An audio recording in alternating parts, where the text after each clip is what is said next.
नमस्कार दर्शक बंधु मु आपनको आम यूट्यूब चैनल रे स्वागत करुछि। जदि चैनल प्रथम थर देखुछन्ती ताहेले चैनल को सब्सक्राइब करी बेल आइकन को प्रेस करंतु कारण आगो को जते नुवा वीडियो आसीबा सर्वप्रथमे आपण देखि परिबे। दर्शक बंधु आसंतु जानिबा आज खबर विषय रे। गतकाली रविवार संध्या रे वानखेड़े स्टेडियम रे मुंबई इंडियंस एवं चेन्नई सुपर किंग मध्य खेला जायछि हाई वोल्टेज मैच।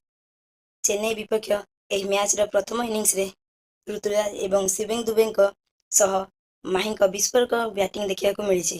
तेबे द्वितीय इनिंग्स रे मुंबई तरफ हिटमैन शो देखते से होचंती मुंबई पूर्वतन अधिनायक रोहित शर्मा। यही मैच रे एक विशाल रेकर्ड हासिल करिबारे सफल होइचंती से।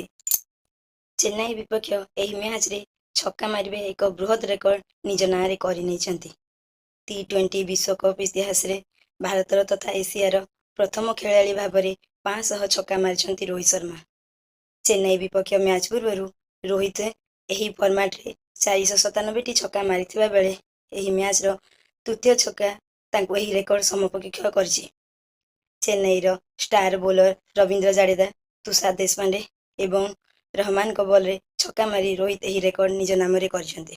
रोहित को पूर्व वेस्टइंडीज रो पूर्वतन cricketer Chris Gayle, Kieron Pollard, Andre Russell यही रेकर्ड हासिल करछंती। यहा परे न्यूजीलैंड स्टार ऑलराउंडर मुनरो मध्य T20 क्रिकेट रे 500 रु अधिक छक्का मारिबारे एही तालिका रे शामिल अछंती।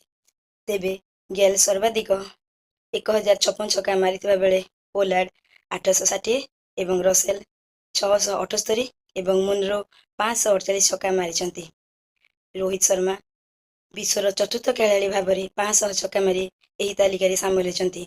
से होचंती एशियार एवं भारतर प्रथम। दर्शक बंधु वीडियो भल लगी वीडियो को लाइक करी चैनल को सब्सक्राइब करिवे। धन्यवाद।